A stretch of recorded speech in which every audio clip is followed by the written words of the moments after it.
ছোটবেলার ইতিহাস বইয়ের অন্যতম একটা অধ্যায় ছিল মুঘল সাম্রাজ্য নিয়ে। সেইখানে বহুবার এই আগ্রা ফোর্টের নাম প্রত্যেকেই আমরা শুনে থাকি। টানা 400 বছর ধরে এই কেল্লাটি সেই সময় মুঘলদের জন্য একটা গুরুত্বপূর্ণ ভূমিকা পালন করেছে। এখান থেকে সম্পূর্ণ ভারত শাসন করতেন বিভিন্ন মুঘল বাদশারা। এবং আজকের পর্বের মেন কেন্দ্রবিন্দু হচ্ছে এই ঐতিহাসিক কেল্লা। তার সব তথ্য আপনাদের কাছে তুলে ধরব। তাহলে চলুন শুরু করা যাক। গেল 27শে ডিসেম্বর এই কুয়াশা মাখা দিনে আমাদের প্ল্যান হচ্ছে আগ্রা ভ্রমণ করা এবং তারপর আবার দিল্লি ব্যাক করা। কিন্তু তার আগে তাড়াতাড়ি করে ব্রেকফাস্টটা সেরে নেওয়া যাক। ব্রেকফাস্টটা রুমের বুকিংয়ের সাথে কমপ্লিমেন্টারি ছিল। আমরা মেনলি পুরি সবজি আর আলুর পরোটা নিয়েছিলাম, আর মেয়ে দোসা নিয়েছিল। খাওয়া দাওয়ার টেস্ট হিসেবে বলতে গেলে কিন্তু ঠিকঠাক ছিল। গুড মর্নিং সবাইকে। আমরা এখন রুম থেকে চেক আউট করবো। যেরকম বললাম সকালে খুব ফগ ছিল, এখন আমি জানি না কতটা ক্লিয়ার হয়েছে। আমি লাগেজ নিয়ে যাওয়ার জন্য ডাকলাম লোকেদেরকে, এখন ওরা আসছে। দেন ওরা চেক আউট করে দেন আমরা গাড়ি করে আগ্রা ফোর্টের দিকে এগোবো। নিচে গিয়ে দেখাচ্ছি যে ওয়েদারের কী অবস্থা। সকালে তো খুব ফগ ছিল যখন ব্রেকফাস্ট করতে গেছিলাম। হোটেল থেকে চেক আউট করে সব হিসেব নিকেশ মিটিয়ে দেন আমরা রওনা দিলাম আগ্রা ফোর্টের জন্য। আমাদের এখন আগ্রা ফোর্টের রাস্তাটা একটু ঘুরিয়ে দিল। আমরা আসার সময় যেই দিক দিয়ে এসেছিলাম, এখন তো যখন এসেছিলাম আগের দিন দেখলাম যে মেট্রোর কাজ হচ্ছে, আজকে পুরোপুরি রোডটা বন্ধ করে দিয়েছে। আমাদেরকে একটা অন্য রাস্তা দিয়ে দেখাচ্ছে, একটু ঘুরে যেতে হবে। এখান থেকে আরও 10 মিনিট দেখাচ্ছে আগ্রা ফোর্ট, ওখানে যাব আগে। দেন আগ্রা ফোর্টটা ঘুরে নিয়ে আমরা ডিসাইড করব আমরা ফতেপুর সিক্রিটা করবো কিনা, কারণ কালকে আমাদের সকালবেলা ভোরবেলা বেরোনো আছে জিম করবেটের জন্য। তো আজকে আমাদের অ্যাম্পল অ্যামাউন্ট অফ রেস্ট দরকার, কারণ জিম করবেট কিন্তু অনেকটা দূর এখান থেকে, দিল্লি থেকে। আর আজকে যদি যাই ফতেপুর সিক্রি, বিকজ ফতেপুর সিক্রি এখান থেকে অলমোস্ট 40 থেকে 50 কিলোমিটার্স, তো অ্যাপ্রক্স 1 থেকে 1.5 আওয়ার্স সময় লাগার কথা। তো আমরা যদি সেই সময়টা ইনভেস্ট করে যাই ফতেপুর সিক্রি দেখতেও মিনিমাম 2 ঘন্টা তো লাগবেই, 1 থেকে 2 ঘন্টা। তো সেটা করতে করতে কিন্তু ফিরতে ফিরতে আমাদের অনেক রাত হয়ে যাবে।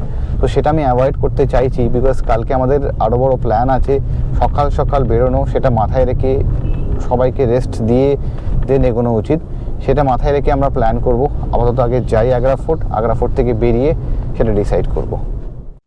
আগ্রার লাল কিলা, এই কেল্লাটি তৈরি করা হয়েছিল মুঘল সম্রাট আকবরের নেতৃত্বে। এই কেল্লার কাজ শুরু হয় 1565 সালে এবং পুরোপুরিভাবে সম্পূর্ণ হয় 1660 সালে। এই কেল্লাটির বাইরের অংশটি তৈরি করা হয়েছে রেড স্যান্ডস্টোন দিয়ে, আর ভেতরের অংশটি তৈরি হয়েছে নর্মাল পাথর দিয়ে। আমরা আগ্রা ফোর্টে প্রবেশ করলাম। আমাদের কিন্তু টিকিট সেই অনলাইনেই কাটলাম, 35 টাকা করে টিকিট। অ্যাডাল্টের টিকিট লাগছে, বাচ্চাদের বয়স যাদের 15-র কম তাদের কিন্তু টিকিট লাগছে না। আমাদের চেকিংস হলো, এখন চেকিংস করে এখন আমরা আগ্রা ফোর্টে প্রবেশ করব। আজকেও লাইন আছে কিন্তু কম্পারেটিভলি কম অন্য দিনের তুলনায়। রাজা সম্রাটেরা যখন যুদ্ধ জয় করে কেল্লায় প্রবেশ করতেন, এই পথ দিয়ে তাদের স্বাগত জানানোর জন্যে দাসীরা ওপর থেকে গোলাপ ফুল এবং জল বর্ষণ করতেন। আমাদের এই কেল্লায় প্রবেশ করার সময় 3টে গেট পড়ল। প্রথম হচ্ছে আমার সিং গেট, যেটাকে আগে আকবরী গেটও বলা হতো। দ্বিতীয় হচ্ছে সিকিউরিটি চেক গেট এবং তৃতীয় হচ্ছে এই ওয়েলকাম গেট। ওয়েলকাম গেট দিয়ে প্রবেশ করার পর আমরা একজন গাইড হায়ার করলাম এই কেল্লাটি ভ্রমণ করার জন্য। বাইরে আকবরী গেটের ওখানেও কিন্তু অনেক গাইডের কাউন্টার আছে, যেখান থেকে আপনারা গাইড হায়ার করতে পারেন।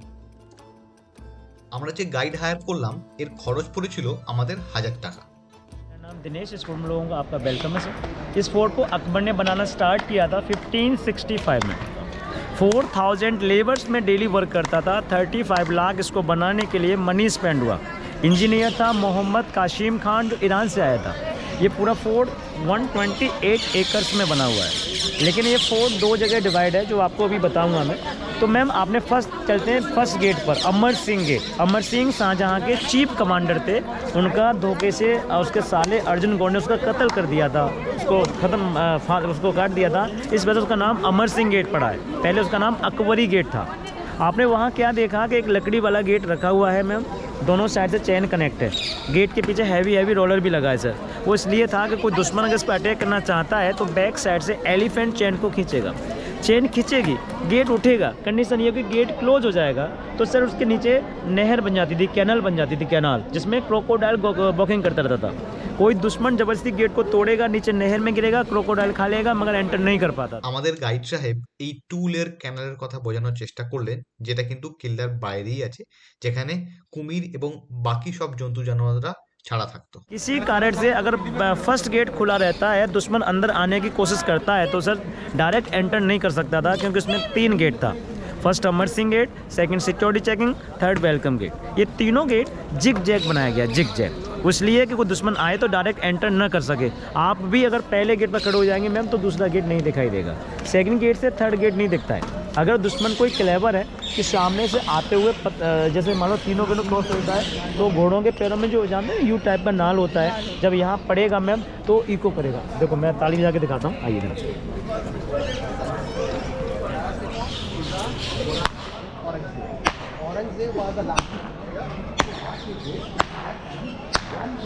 24 आवर्स सिपाही ऊपर खड़ा रहता था, उनको पता चल जाएगा इस पर अटैक हो रहा है, तो सर ऊपर से इमीडिएटली हैवी स्टोन डाउन किया जाएगा।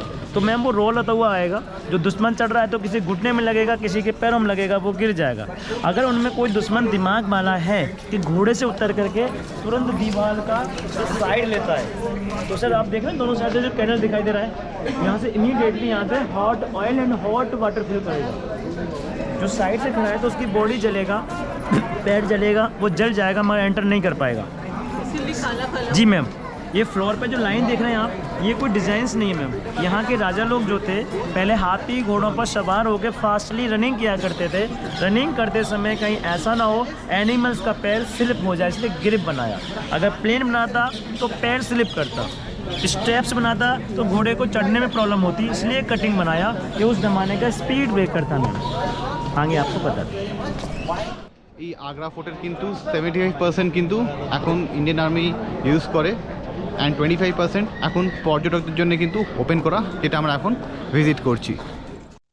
এই সামনে গোল আকারের যে জিনিসটা দেখতে পাচ্ছেন, এটা হচ্ছে জাহাঙ্গীরের বাথটাব। এটাকে ব্রিটিশরা জাহাঙ্গীর महल থেকে বাইরে করে রেখেছিল 1905 সালে লর্ড কার্জনের সময়। सामने वाला जो महल है ये जहांगीर महल है, जो अकबर ने अपने बेटे के लिए बनाया था। पूरा पैलेस हिंदू डिजाइन में बना हुआ है, राजस्थानी डिजाइन है पूरा।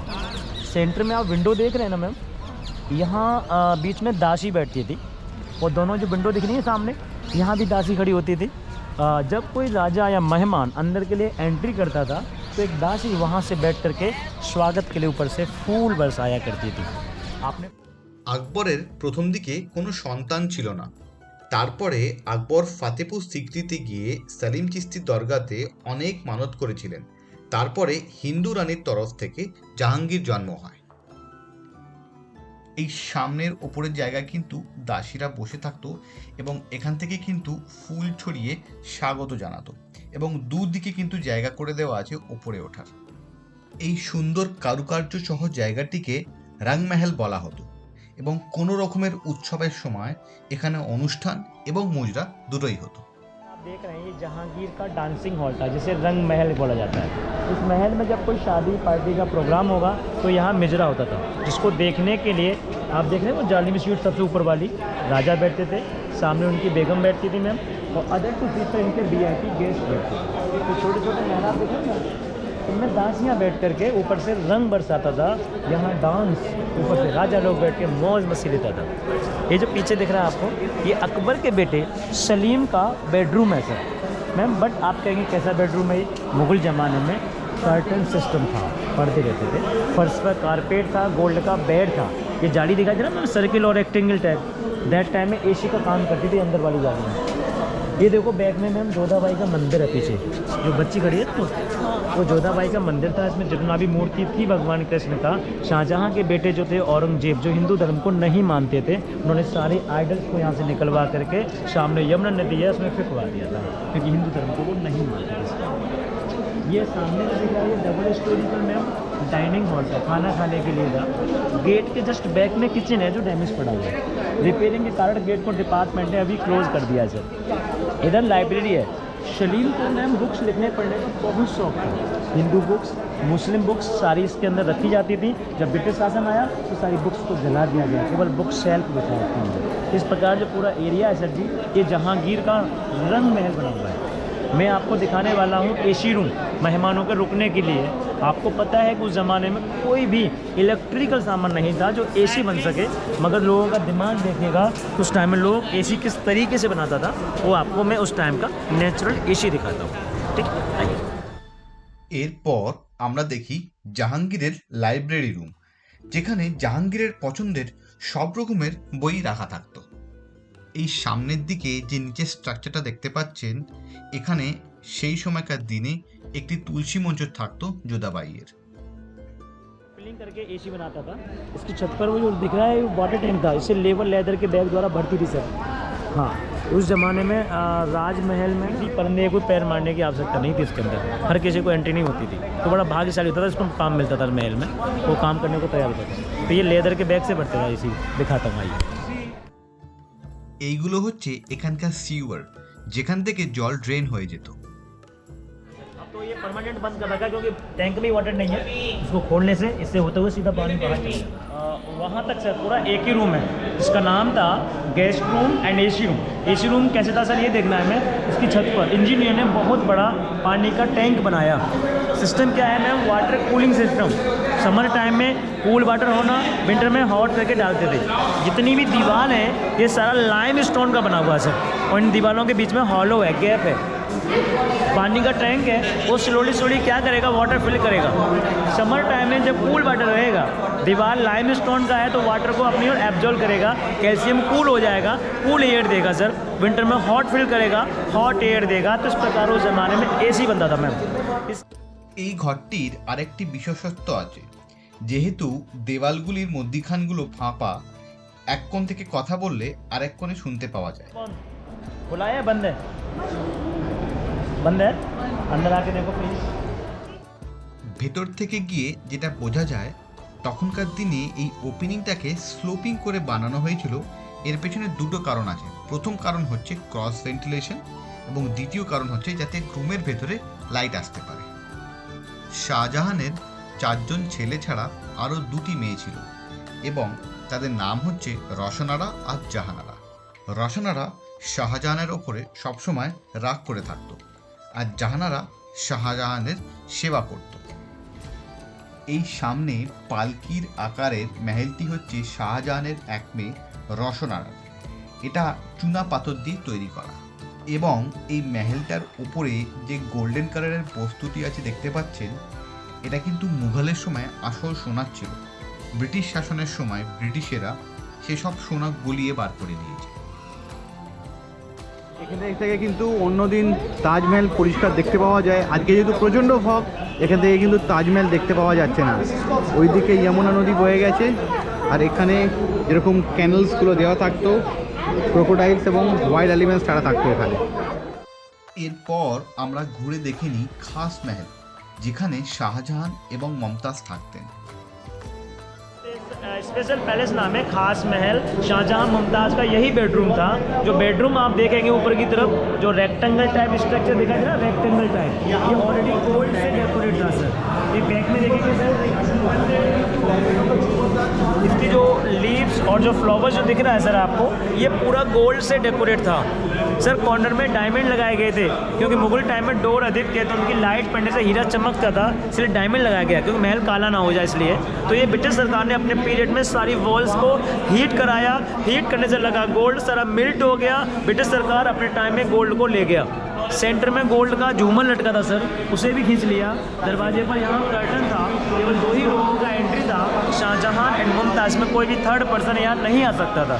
आपने उधर देखा छोटी बेटी, बीच में पेरेंट्स को रखा गया जिससे दोनों लड़की में झगड़ा ना हो जाए, इसलिए मिडिल में पेरेंट्स। अनदर साइड है ना बड़ी बेटी का महल है, लेकिन प्योर मार्बल का बना हुआ है, वो आगे बना हुआ है। ये देखेंगे सामने इधर। এই খাস महलेর ভেতরে আমরা কিছু সূক্ষ্ম কারুকার্য দেখতে পেয়েছিলাম, এবং সেগুলো ছিল অপূর্ব আর অসামান্য। এখানে যে ফোয়ারাগুলো দেখতে পাচ্ছেন, এগুলো কিন্তু কোনো ওয়াটার পাম্প, মোটর বা ইলেকট্রিসিটি দিয়ে চলতো না।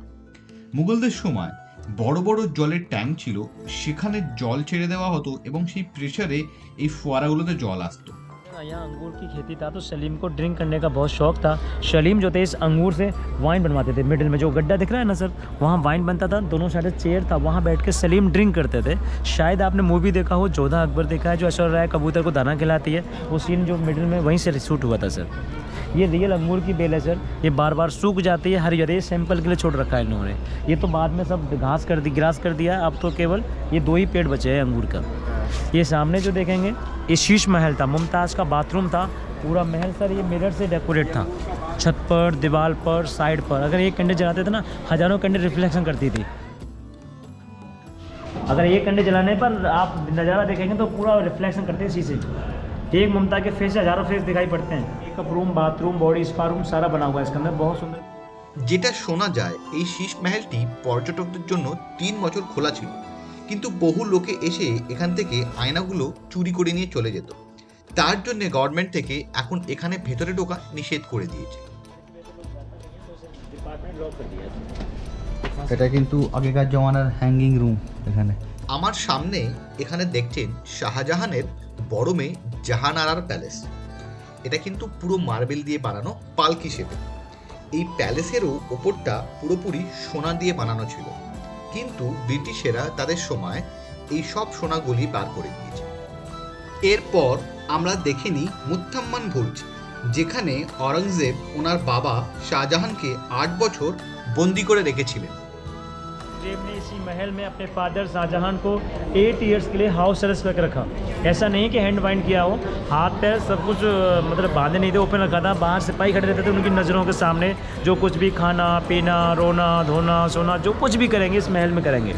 तो शाहजहां को अपनी वाइफ की जब याद आता था तो जस्ट सामने वाली खिड़की से बैठ के यहाँ से ताजमहल देखते थे मैम, लेकिन आज फॉग ज़्यादा तो नहीं दिख पा रहा है, क्लियर दिखता है यहाँ से। शाहजहां का रोते रोते जब उनकी आई साइड वीक हो गया मैम, तो उनकी जो बड़ी वाली बेटी थी जहांआरा, उस जेल में यहाँ सेवा करने के लिए रहती थी। उसने क्या कर दिया, अंदर दीवार को खुदवाया, इसके पीछे एक पिलर है उसको खुदवा के दीवार में एक हीरा लगा दिया चश्मे के लेंस की तरह, जिससे कि ताजमहल का रिफ्लेक्शन उस डायमंड पड़ता था और डायमंड से ताजमहल को क्लियर देख सकते थे। वो लगा हीरा, उसे भी ब्रिटिश सरकार ले गया। बाद में जो होल छोड़ गया था सर, बाद में हम लोग उस पर शीशा लगा के आप लोगों को दिखाया करते थे, लेकिन रेलिंग ये मैम 5 साल से बंद है। बंद करने का कारण ये है कि जितना पिलर दिखाई दे रहा है इनमें रियल मोती लगाए थे, कोई फिरोजा, ग्रीन, ऑरेंज, ये गोल्ड की रिंग में राशि के हिसाब से नग लगता है, रात को चमकता है मैम, तो उसे लोकल पब्लिक निकालता है। देखो ये निकला, ये निकला, ये निकला, ये निकला। डेकोरेशन ख़राब होने के कारण इस महल को डिपार्टमेंट को लॉक करना पड़ा। शाहजहां को 1658 में अरेस्ट किया गया। 8 साल बाद 1666 में उनका डेथ हो गया। बॉडी को यहाँ से पिकअप किया, आगे टनल है, टनल से ले जाकर उनको ताजमहल में जाके दफना दिया। ताजमहल देखा आप लोगों ने, सेंटर में ताजमहल था मैम, चारों तरफ लाल पत्थर का फाउंडेशन होगा। ताजमहल के बैक में यमुना साइड में स्टेप्स बना होगा, आयरन का नेट लगा होगा, पैसा भी डला होगा। वही टनल यहाँ से निकलेगा, ताजमहल जाके मिलेगा, जो शॉर्टकट में मैम यहाँ से 1.5 किलोमीटर का डिस्टेंस बनाया गया था। ये फाउंटेन जो देख रहे हैं आप, ये वज़ू करने का था। वज़ू समझते हैं जो मुस्लिम लोग नमाज से पहले हाथ धोते हैं, तो इसको चलाने का मोटर नहीं था। सामने स्लोप दिख रहा है, छत पर वाटर टैंक था। वाटर को छोड़ेंगे तो मैम नीचे कैनल था ये वाला, जो डायरेक्ट जाके इस फुहारे में टकराएगा। वाटर का प्रेशर बनेगा तो लेवल हाई होने पर फुहारा एकदम ग्रेविटी से वाटर स्प्रिंग करेगा। অরঙ্গজেব ওনার বাবা শাহজাহানকে বন্দি করে রেখেছিলেন কারণ শাহজাহান একটা কালো তাজ তৈরি করতে চাইছিলেন তাজমহলের পাশে, এবং সেটা করতে প্রচুর খরচা হতো। সেটা আটকানোর জন্যেই অরঙ্গজেব ওনার বাবাকে এই মুত্তাম্মান ভার্জে বন্দি করে রেখেছিলেন। আমাদের গাইড সাহেব যে ওয়াটার ট্যাঙ্কের কথা একটু আগে বললেন, যেখান দিয়ে মুত্তাম্মান ভার্জে জল আসতো, এই পার্টিকুলার জায়গাটির ওপর থেকে ট্যাঙ্কটা আছে, এখান দিয়ে জলটা এসে এই জায়গাটা দিয়ে ফ্লো হয়ে মুত্তাম্মান ভার্জে যেত। এই যে সুড়ঙ্গ পথটি দেখছেন, এটা কিন্তু তাজমহলের পাশে গিয়ে বেরোতো যমুনা নদীর তীরে, এবং এখান দিয়েই শাহজাহান যখন মারা গেছিলেন তার মৃতদেহকে নিয়ে গেছিল তার 2 মেয়ে জাহানারা এবং রসনারা। इसका नाम है मैम मीना मस्जिद। जब शाहजहां उस जेल में अरेस्ट थे तो उस टाइम डेली 5 टाइम का नमाज़ पढ़ने के लिए शाहजहां सिपाहियों के साथ इस मस्जिद में जाया करते थे। शाहजहां को उसके बेटे ने अपने बाप को इतना ही परमिशन दे रखा था कि आप मस्जिद से सीधा जेल जाना, जेल से मस्जिद बाहर जाने के लिए परमिशन नहीं दिया था।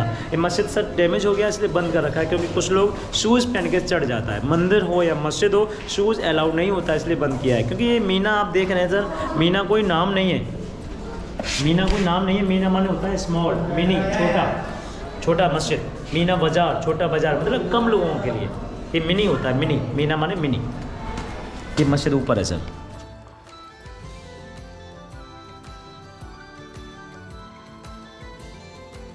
नाम था मीना बाज़ार। ये लेडीज़ों का सर शॉपिंग सेंटर था, तो नीचे शॉप लगती थी, यहाँ लेडीज़ घूमता था सर।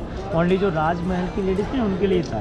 यहाँ कोई जेंट्स आना भी अलाउ नहीं था, ना बाहर का लेडीज़ अंदर आएगा और ना अंदर की लेडीज़ बाहर बाजार करने जाती थी। जो भी है ना राजाओं की वाइफ, मिनिस्टर्स वाइफ थी, वही सामान खरीदेंगे बेचेंगे। कभी कभी चेक करने के लिए अकबर बादशाह भी बुर्का पहन के लेडीज़ बन के आते थे मार्केट को देखने के लिए कि मार्केट में क्या चल रहा है।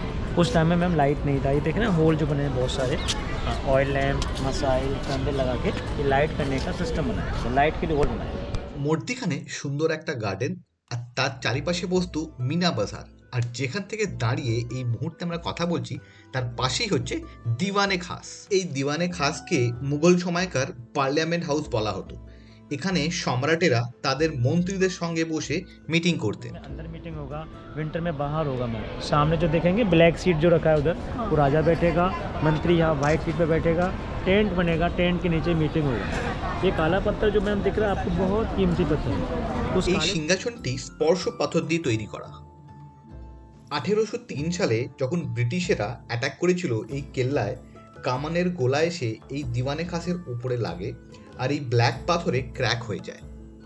এখানে এই দিওয়ানে খাসের আশপাশে ফ্লোরে দেখবেন রিং লাগানো আছে, যাতে সন্ধেবেলায় তাঁবু কাটিয়ে এখানে বসে মিটিং করা যায়। आम के अंदर पता है 40 बत्ती लगा है वाटर हीट करने वाली, जो कि एक दूसरे से कनेक्टेड है मैडम। आप किसी भी नंबर की एक बत्ती में आग लगाएंगे तो 40 बत्ती सेम टाइम में जल के तैयार हो जाती थी। ये हमाम था, शाही हमाम, मुगलों का नहाने का बाथरूम।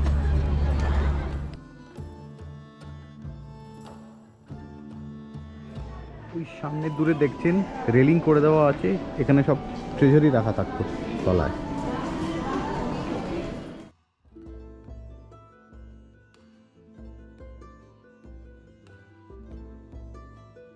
মুঘল শাসনের সময় এখানে 4500 শ্রমিকেরা রোজ কাজ করত। এখানে এই ঘরগুলিতে তাদের উপস্থিতি বা হাজিরানা নোট করে রাখা হতো। এরপর আমরা নিচে নেমে যাই এই সুড়ঙ্গ পথ দিয়ে, যেরকমভাবে মুঘলদের সময় লোকেরা যাতায়াত করত দিওয়ানে আম দেখতে।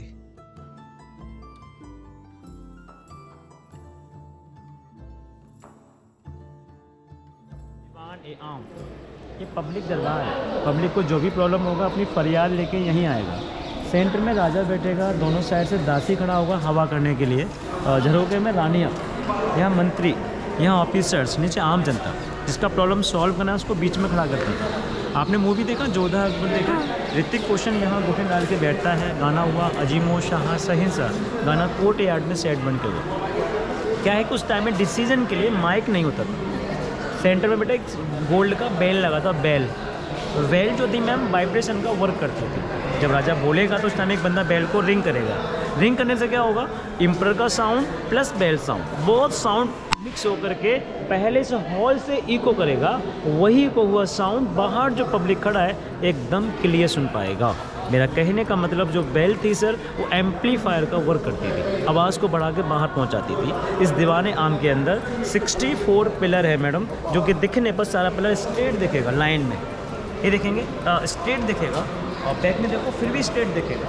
अगर मैम इन पिलरों को किसी गेट की तरफ देखें आप, इसकी तरफ या ये अंग्रेज का समाधि है जिसका नाम था जॉन रसल कोलमैन, जो गवर्नर रह चुका था। तो हमारे भारत सैनिक का नाम सुना, मंगल पांडे का नाम। मंगल पांडे ने इस अंग्रेज़ को 1857 में जो क्रांति हुआ था उसमें गोली मार दिया था। तो उसकी यही इच्छा थी कि मेरी मरने के बाद मेरी बॉडी को आगरा में दफनाया जाए। तो बॉडी को मेरठ से ला करके उसको दफनाया, इसका टॉम बनाया। ये अंग्रेज़ का समाधि है जो गवर्नर रह चुका था।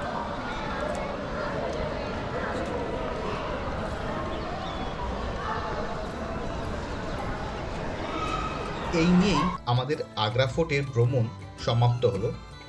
বাইরেটায় কিন্তু অনেকগুলো বসার জায়গা করে দেওয়া আছে, একটা অ্যাম্পি থিয়েটারও আছে এবং তার পাশেই জলের ব্যবস্থা করা। সেখানে আমরা কিছুক্ষণ বিশ্রাম করলাম, বিশ্রাম নিয়ে দেন আগামী গন্তব্যের জন্য বেরিয়ে পড়লাম। আপনারা যখন আসবেন দীনেশজিকে কিন্তু খুঁজে নিতে পারেন, ইনি কিন্তু খুব ভালো করে আমাদের ভেতরটা এক্সপ্লেন করেছেন আগ্রা ফোর্টের। তো যখনই আসবেন দীনেশজি কিন্তু এখানেই থাকেন, গাইডের অফিসেও পেতে পারেন এবং ওখানে দেওয়া আছে ডিটেলস দেখুন, লোকাল ট্যুরিস্ট গাইড এখানে দেওয়া ডিপার্টমেন্ট অফ ট্যুরিজমে। তো দীনেশজিকে খুঁজে নিতে পারেন। Thank you. Welcome. Agra fort থেকে পর্যটকদের জন্য ঢোকার আর বেরোনোর গেট একটাই, সেটা হচ্ছে আকবরী গেট বা আমার সিং গেট। সেখান দিয়ে বেরিয়ে আমরা আমাদের গাড়িতে উঠে পড়লাম। আমরা এখন আগ্রা ফোর্ট দেখে বেরোলাম। এখন বাজছে দুপুর 2টো। যেরকম বলেছিলাম যে ফোর্টগুলো এতটাই বড় যে মিনিমাম 1 থেকে 2 ঘন্টা তো ডেফিনেটলি আমাদের লাগবে ফোর্টটা ঘুরতে। তো আমরা এখন যেটা ডিসাইড করলাম যে আমরা এখন নয়ডা বেরিয়ে যাব, কারণ কালকে আমাদের অনেক ভোরবেলা বেরোতে হবে। তো আজকে আমাদের অ্যাম্পল অ্যামাউন্ট অফ রেস্ট নেওয়া খুব দরকার, বিকজ কালকে আমরা 5-6 ঘন্টা জার্নি করে যাব রামনগর, ওখান থেকে দেন আমরা ফরেস্টে যাব জিম করবেটের, দেন একটা সাফারি আছে। তো অনেকখানি জার্নি আছে কালকে, তো সেটার কথা মাথায় ভেবে প্লাস আমাদের নয়ডাতেও ফিরতে হবে। তো আমরা এখন এখান থেকে ফোর্ট দেখে বেরোলাম। ফোর্ট দেখে আমরা এখন মধ্যিখানে কোথাও লাঞ্চ করব, লাঞ্চ করে এখন আমরা একদম ডিরেক্ট নয়ডা চলে যাব। আপনারা যখন আগ্রা আসবেন হাতে কিন্তু 2 দিন মিনিমাম সময় নিয়ে আসবেন, বিকজ আপনাদের মাথায় রাখতে হবে ইতিমাদ উদ্দৌলা, তাজমহল এবং আগ্রা ফোর্ট, তার সঙ্গে ফতেহপুর সিক্রি যদি ঘুরে নিতে চান তাহলে কিন্তু 2 দিন মিনিমাম, বিকজ এক একটা জায়গা ঘুরতে কিন্তু আপনাদের মিনিমাম হাতে 2 থেকে 3 ঘন্টা সময় লাগবে। আর একটা কথা বলি, যখন আপনারা আগ্রা আসবেন চেষ্টা করবেন তাজমহলটা বিকেলের দিকে ঘোরার, কারণ বিকালে ঘুরলে হ্যাঁ ভিড় হয়তো অনেক বেশি পাবেন কিন্তু ওয়েদারটা কিন্তু অনেক সোদিং, তার সঙ্গে আপনাদের পলিউশনের বা ফগের কিন্তু সম্ভাবনা কম থাকবে। সকালের দিকে আজকে এরকম প্রচণ্ড ফগ এবং পলিউশন ছিল, তার জন্য কি হয়েছে অনেকে যারা পর্যটকরা সকালের দিকে তাজমহল দেখতে গেছিলো সবাই ফিরে এসেছিল, এবং বেলার দিকে যখন আমরা আগ্রা ফোর্ট থেকে বেরোচ্ছিলাম তখন কিন্তু সব পর্যটকরা কিন্তু আগ্রা ফোর্টে ঢুকছিল, বিকজ ওনারা তাজমহল ভালো করে দেখতে পাননি এবং প্রচুর ভিড় বাড়ছিল। তো চেষ্টা করবেন আগ্রা ফোর্টটা সকালে করার আর তাজমহলটা বিকালের দিকে করার। আর একটা কথা বলবো, আগ্রা ফোর্টের সিস্টেমটা এক, ম্যানুয়ালও টিকিট পাওয়া যায়, টিকিট কাউন্টার ছিল। আমি কিন্তু অনলাইন টিকিটস করে নিয়েছিলাম asi.payumoney.com থেকে। অনলাইন টিকিটস করলে আপনাদের কিন্তু 1 থেকে 2 টাকা বা 3 টাকা কিন্তু সার্ভিস চার্জেস এক্সট্রা পড়ে এই অনলাইন টিকিটস কাট। আমরা এখন হল্ট করলাম, লাঞ্চ করব। আমরা যাওয়ার সময় ব্রেকফাস্ট করেছিলাম শিবাদা ধাবাতে, এটাও একটা ব্রাঞ্চ শিবাদা ধাবার। এখান থেকে আর 10 কিলোমিটার গেলেই কিন্তু বৃন্দাবন। এই পার্টিকুলার রেস্টুরেন্টে আমরা এখন খাবো, লাঞ্চ সারবো, লাঞ্চ সেরে দেন আবার নয়ডার দিকে রওনা দেব। আমরা প্রচুর খাবার দাবার নিয়েছিলাম, কারণ খিদেটাও মারাত্মক পেয়ে গেছিল। কারণ সেই সকাল সকাল আমরা ব্রেকফাস্ট করে বেরিয়েছিলাম, তারপর কিছুই খাওয়া হয়নি এবং খাওয়া দাওয়া কিন্তু বেশ সুস্বাদু ছিল। আমরা শিবাদা ধাবাতে লাঞ্চ খাওয়ালাম, আমাদের মোটামুটি বিল আসলো যে 780 টাকার।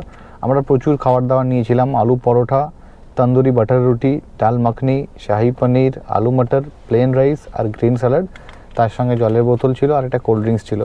780 টাকা বিল হয়েছে। খাওয়া দাওয়ার কোয়ালিটি তো আমি আগেই আপনাদেরকে বলেছিলাম যখন ব্রেকফাস্ট করেছিলাম, খাওয়া দাওয়ার কোয়ালিটি কিন্তু খুব ভালো। ভেজ রেস্টুরেন্ট মাথায় রাখবেন, কিন্তু ভেজ রেস্টুরেন্ট হলেও কিন্তু খাওয়া দাওয়া কিন্তু বেশ ভালো ছিল। এখন আমরা খাওয়া দাওয়া সারলাম, লাঞ্চ সেরে নিয়ে এখন আমরা আস্তে আস্তে নয়ডার দিকে এগোবো। এখন কিন্তু দেখলাম বিকালের ফগ নেমে গেছে রাস্তায়।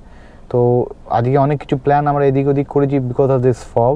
তো এই সময় যখন আসবেন ফগ ফ্যাক্টরটা কিন্তু খুব ইম্পর্টেন্ট, মাথায় রাখবেন।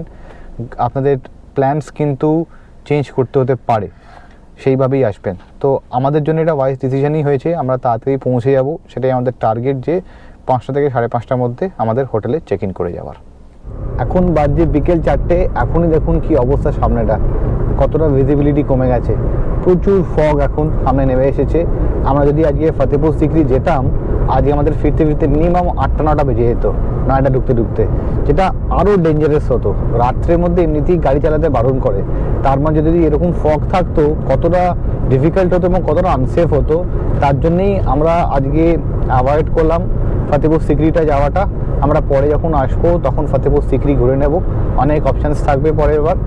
এবার সামনেটা দেখুন কি অবস্থা, সামনে কিন্তু টোল গেট, এই সামনেটা দেখুন এখন কিচ্ছুই প্রায় দেখতে পাওয়া যাচ্ছে না আগের দিকে। এই টোলটা আমরা এখন ক্রস করবো, একটু আগে দেখালাম যখন আমরা টোলে ঢোকার আগের মুহূর্তে ছিলাম পুরো সাদা ছিল জায়গাটা।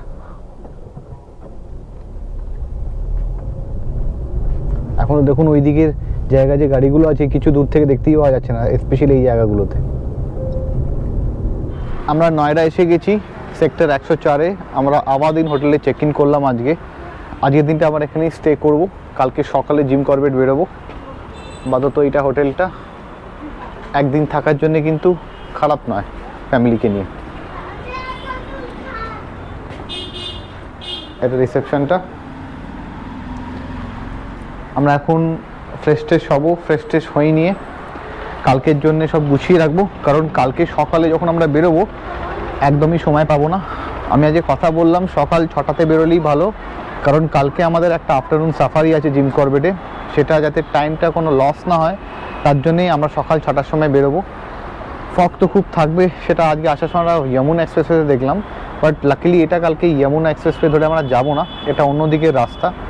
হোপফুলি কালকে একটু ফগ কম থাকুক, সেটাই আমি প্রে করি, যাতে আমাদের যেন প্রপারলি টাইম লস না হয়, আমরা টাইমলি জিম করবেট পৌঁছতে পারি। আমরা রুম পেয়ে গেছি যেখানে আমরা থাকবো আজকে নয়ডাতে। এই ঢুকেই বাঁ হাতে হচ্ছে ওয়াশরুমটা, সব কিছুই আছে। অ্যামিনিটিস দেখলাম তোমার ডেন্টাল কিট সেগুলো কিছু নেই, সাবান আছে, বাট এমনি নিট অ্যান্ড ক্লিন। গিজারও আছে, একটা পাখাও আছে দেখলাম, যদি এখন পাখার কোনো প্রয়োজন নেই, যা ঠান্ডা। ঢুকে এদিকে একটা ব্যাগ রাখার জায়গা, আর এইদিকে একটা কাবার্ড দেওয়া আছে, আর এখানে একটা এক্সট্রা বেড আমরা নিয়েছি, সেই বেডটা পাতা এখানে। আর এখানে 2 মহারথী শুয়ে আছেন দেখছেন, এখানে কিন্তু একটা কিং সাইজ বেড। আর এদিকে একটা ডেস্ক দিয়েছে জিনিসপত্র রাখা যায়, এখানে ফ্রিজার নেই। আর এখানে একটা টিভি, জলের বোতল দিয়েছে 2টো, আর এখানে একটা 2টো সোফা রাখা, একটু বসার জায়গা আছে। এইদিকে সব কফি স্যাশে, চায়ের স্যাশে আর দুধ রাখা আছে দেখলাম। এখানে একটা ইলেকট্রিক কেটলি দিয়েছে। আর এদিকে city view, on the way যে রাস্তা ধরে আমরা আসলাম সেটার ভিউ এখান থেকে পাওয়া যাবে। এই হচ্ছে রুমের ডিটেলস। আমি কত টাকায় রুমগুলো বুক করেছি সেসব ডিটেলস আমি ভিডিও ডেসক্রিপশনে দিয়ে দেবো, আপনারাও সেখান থেকে এসে বুক করতে পারেন। এবং আমরা যে রাস্তা দিয়ে আসলাম বড্ড ভয়াবহ ছিল, অ্যাভয়েড করার চেষ্টা করবেন। বাট যিনি গাড়ি চালালেন খুব ভালো গাড়ি চালায়, রাজকুমার, এবং তার ডিটেলস আমি আপনাদের সঙ্গে শেয়ার করে দেবো। ও এই রুটে রেগুলারলি গাড়ি চালায়, যদি আপনারা আসেন নয়ডা বা দিল্লিতে ওকে খুঁজে নিতে পারেন। আপনারা আছেন আমাদের চ্যানেল সুস্মিস জার্নিতে। যদি আজকের এই ভিডিওটি ভালো লেগে থাকে এতে লাইক, শেয়ার এবং কমেন্ট করবেন, এবং তার সাথে সাবস্ক্রাইব করতে ভুলবেন না। সুস্মিস জার্নি।